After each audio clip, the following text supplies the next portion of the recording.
नमस्कार, स्वागत है आपका एक बार फिर से P3 positive progressive path classes में। आशा करती हूँ आप सभी लोग अच्छे होंगे। जैसा कि अपने चैनल के माध्यम से मैं उत्तराखंड प्रवक्ता स्क्रीनिंग परीक्षा के शिक्षण अभिरुचि की क्लासेस आपके बीच लेके आ रही हूँ। इसी के बीच में आज हमारा टॉपिक है राइट टू एजुकेशन यानी कि शिक्षा का अधिकार। देखिए, शिक्षा का अधिकार मैंने आपको अपनी पहली वीडियो में भी पढ़ाया है। जिसने मेरी पहली वीडियो नहीं देखी है तो प्लीज पहले उस वीडियो को देखेगा, क्योंकि शिक्षा का अधिकार अधिनियम अपने आप में एक बड़ा टॉपिक है। ठीक है, अगर मैं सोच रही थी कि पहले पूरी क्लास एक साथ ले लेती हूँ तो वो 30 से 40 मिनट की वीडियो होती, और बहुत बार ऐसा होता है कि आप लोगों के पास इतना टाइम नहीं होता है। तो इसलिए मैंने ये वीडियो 2 पार्ट में बनाई है। तो आज इसका भाग 2 है, शिक्षा का अधिकार अधिनियम यानी कि राइट टू एजुकेशन। हमने देखा था कि इसमें हमारे पास से टोटल 7 अध्याय हैं और 38 यानी कि 38 धाराएं हैं, जिनमें कि अध्याय 3 तक हमने कल किया था अपनी इससे पहले वाली वीडियो में। तो आप इस वीडियो को देखने से पहले जिसने भी वीडियो नहीं देखी है प्लीज उसे देखिएगा। वहां हमने बात की थी, जो हमने पढ़ा था अध्याय 1 में 2 धारा आती थी, धारा 1 और 2। फिर हमने देखा था अध्याय 2 में 3 धारा थी, 3, 4, 5। और फिर अध्याय 3 जो था उसमें 6, 7, 8, 9, 10 और 11वीं धारा थी। तो आज हम स्टार्ट करते हैं अध्याय 4। अध्याय 4 में हमारे पास से धारा 12 से लेकर के 28 तक धारा आती है। 12 से लेकर के 28, और यही सबसे बड़ा चैप्टर है क्योंकि इसी में सबसे ज्यादा हमारे पास से धाराएं हैं। तो सबसे पहले आते हैं धारा 12 में। देखिए, धारा 12 बोलती है निजी विद्यालयों में 25% सीटें आरक्षित, यानी कि जो भी प्राइवेट स्कूल है वहां पर 25 सीटें हमारे पास से बीपीएल या जो अलाभी श्रेणी है उन बच्चों के लिए आरक्षित रहेंगी। ठीक है, तो कोई भी जो बीपीएल बच्चा है वो अपने नजदीकी प्राइवेट स्कूल में एडमिशन ले सकता है इन 25% सीटों पे। ये इनके लिए जो शिक्षा होगी वो हमारे पास से निःशुल्क होगी, और इसका जो व्यय है यानी कि जो उनकी फीस वगैरह है वो उन सब की पूर्ति राज्य सरकार द्वारा की जाएगी। फिर आती है धारा 13। धारा 13 है प्रवेश परीक्षा व प्रवेश शुल्क ना लेना, यानी कि कोई भी स्कूल ना ही तो प्रवेश परीक्षा लेगा और ना ही तो प्रवेश शुल्क लेगा। अगर सपोज प्रवेश शुल्क ले लिया जाता है, एडमिशन फीस लेता है, तो अगर एडमिशन फीस लेता है तो एडमिशन फीस जो ली होगी उसका 10 गुना जुर्माना विद्यालय को देना होगा। ठीक है, वैसे ही अगर वो प्रवेश परीक्षा लेता है यानी कि एडमिशन के टाइम पे उनकी कोई पेपर वगैरह करवाए जाते हैं तो 25,000 जुर्माना जो वो संबंधित विद्यालय है उसे देना होगा। धारा 14 में आता है आयु प्रमाण पत्र। अब देखो, आयु प्रमाण पत्र का मतलब क्या है, क्योंकि हमने पढ़ा है कि राइट टू एजुकेशन क्लास 1 से लेकर के 8 तक के बच्चों के लिए है, यानी कि 6 साल से लेकर के 14 साल तक की आयु वाले वर्षों के लिए। और कल मैंने इसमें हमने पढ़ा था कि बच्चा जिस भी आयु का होगा वो उस अकॉर्डिंग कक्षा में एडमिशन लेगा। तो अब उसकी आयु का पता कैसे चलेगा, आयु उसकी सही है या नहीं? तो या तो उसके माता पिता का शपथ पत्र उसके माता पिता लिख करके देंगे कि हमारा बच्चा 6 साल का है या 7 साल का है, या आंगनबाड़ी, क्योंकि होता क्या है कि क्लास 1 से पहले बच्चा कहाँ जाता है, आंगनबाड़ी में जाता है, आंगनबाड़ी का शपथ पत्र होगा, या अस्पताल की पर्ची या ममता कार्ड। ये सब आयु प्रमाण पत्र बताने के तरीके हैं, या आपके पास है प्रमाण पत्र है। फिर आती है हमारे पास है धारा 15। धारा 15 में है प्रवेश तिथि का विस्तार 6 माह तक कभी भी। इसका अर्थ है कि सपोज दैट आपके पास है 1 अप्रैल से सेशन स्टार्ट होता है। अब 1 अप्रैल से आगे 6 महीने कर लीजिए, अप्रैल मई जून जुलाई अगस्त सितंबर। तो बच्चा 1 अप्रैल से सितंबर माह तक कभी भी एडमिशन ले सकता है। फिर बात आती है धारा 16। धारा 16 है कक्षा 1 से 8 तक फेल नहीं किया जाएगा। ये इंपॉर्टेंट है, अभी हम इस पे बाद में और पढ़ेंगे क्योंकि इसमें बाद में संशोधन हुआ है। ठीक है, कक्षा 1 से लेकर 8 तक बच्चों को फेल नहीं किया जाएगा। फिर बात आती है धारा 17 की। धारा 17 है शारीरिक व मानसिक दंड ना देना। बच्चे को किसी भी तरीके से स्कूल में प्रताड़ित नहीं किया जाएगा, ना ही तो उसे शारीरिक दंड दिया जा सकता है और ना ही तो मानसिक। फिर है धारा 18। धारा 18 में है विद्यालय की मान्यता। धारा 19 में आता है विद्यालय के मानव मानक। विद्यालय के मानव मानक से मतलब है कि विद्यालय कितने घंटे खुलेंगे। तो थोड़ा सा इसे नोट कर लीजिएगा, विद्यालय के मानव मानक कभी कभी आ भी जाता है। एक प्राथमिक विद्यालय, प्राथमिक का मतलब जो विद्यालय 1 से लेकर 5 तक है, एक प्राथमिक विद्यालय यानी कि क्लास 1 से लेकर 5 तक, ये एक हफ्ते में, इनका जो हमारे पास है एक हफ्ते में 45 घंटा यहाँ शिक्षण कार्य होगा। ठीक है, और टीचर्स की तैयारी के सहित 45 घंटा। और एक वर्ष में यह है हमारे पास से एक हफ्ते का 7 दिन होगा। एक सप्ताह में 45 घंटे, और एक वर्ष में 800 घंटे। एक वर्ष में, नोट कर लीजिएगा, एक वर्ष में 800 घंटे। और जो टोटल जो स्कूल ओपन होगा वो होगा 200 दिन, कम से कम 200 दिन। और जो हमारे पास है अपर प्राइमरी स्कूल है, यानी कि क्लास 6 से लेकर 8 तक का, वो एक सप्ताह में जो शिक्षण कार्य होगा वो होगा 38 घंटे। अच्छे से नोट कर लीजिएगा, ध्यान रखिएगा। जो क्लास 1 से 5 तक वहां 45, यहाँ 3 और बढ़ जाते हैं 48 घंटे। एक वर्ष में एक वर्ष में एक वर्ष में हो जाएंगे 1000 घंटे। और जो कार्य दिवस वो कम से कम 220 दिन का होना चाहिए, यानी कि स्कूल 220 दिन तक ओपन होने चाहिए। फिर आती है हमारे पास है धारा 20। धारा 20 में है अनुसूची में परिवर्तन, यानी कि कहीं भी कोई भी परिवर्तन करना होगा तो ये केंद्र सरकार द्वारा किया जाएगा, लिख लीजिएगा, अनुसूची में परिवर्तन केंद्र सरकार द्वारा किया जाएगा। धारा 21 में आता है विद्यालय प्रबंधन समिति यानी कि एसएमसी। देखिए एसएमसी में हमारे पास है जो टोटल जो टोटल सदस्य होंगे एसएमसी, नोट कर लीजिएगा, एसएमसी में जो टोटल सदस्य होंगे वो 16 होंगे, और जिनमें कि 50% हमारे पास से महिला होंगी, महिला अभिभावक। ठीक है।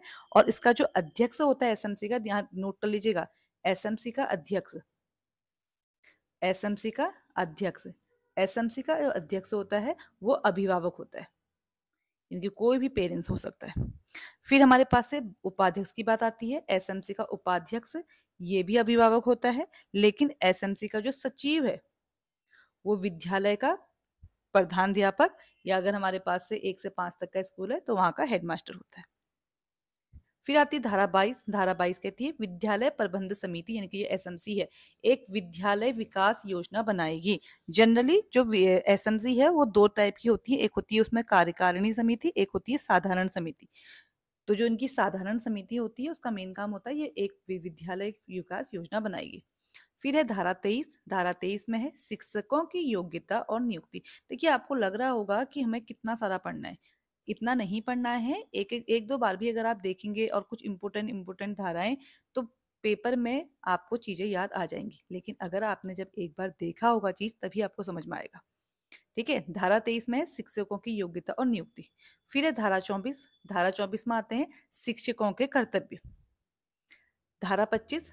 धारा 25 में आएगा शिक्षक छात्र अनुपात, बहुत इंपॉर्टेंट है शिक्षक छात्र अनुपात। ध्यान दीजिएगा, अगर स्कूल प्राइमरी स्कूल है तो वैसे जनरली 30 बच्चों में एक हमारे पास से टीचर का होना जरूरी है। ठीक है। लेकिन यहाँ जो बताया है कि 60 बच्चों तक 2 टीचर। देखिए ध्यान रखना, 60 बच्चों तक 2 टीचर, यानी कि अगर सपोज 60 से कम है, 30 भी हैं, तो वहां 2 टीचर रह सकते हैं, ऐसा नहीं है। ठीक है। 60 बच्चों तक 2 टीचर। फिर हमारे पास है अगर बच्चे की संख्या 61 से लेकर 90 है तो 3 टीचर होंगे, और 91 से लेकर 120 है तो एटलीस्ट 4 टीचर होंगे, और 121 से लेकर 200 तक है तो 5 टीचर, और स्कूल में एक हमारे पास से प्रधानाध्यापक यानी कि हेडमास्टर होगा।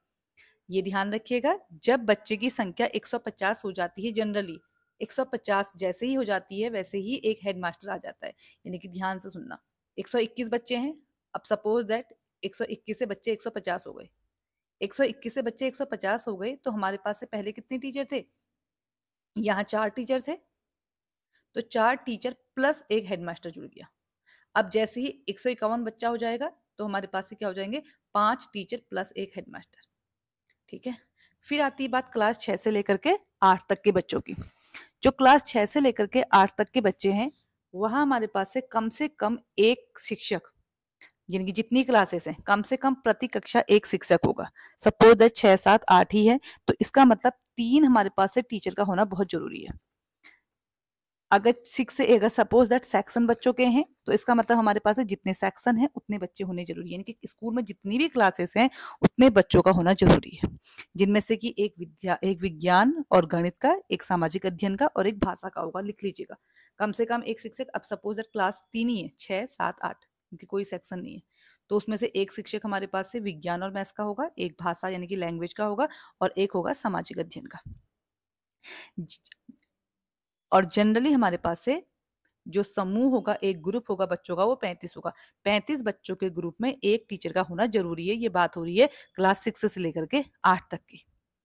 जिस स्कूल में 100 से अधिक बच्चे होंगे, 6 अभी मैं बात आगे फिर से आपको ध्यान दिला रही हूँ, मैं बात कर रही हूँ क्लास 6 से लेकर के 8 तक की।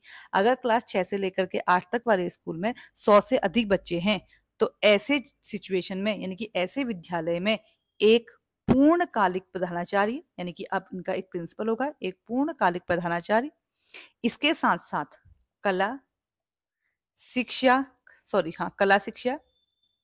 कला शिक्षा, स्वास्थ्य और शारीरिक शिक्षा और शारीरिक शिक्षा और शारीरिक शिक्षा के लिए के लिए एक अंशकालिक शिक्षक होगा, अंशकालिक शिक्षक होगा।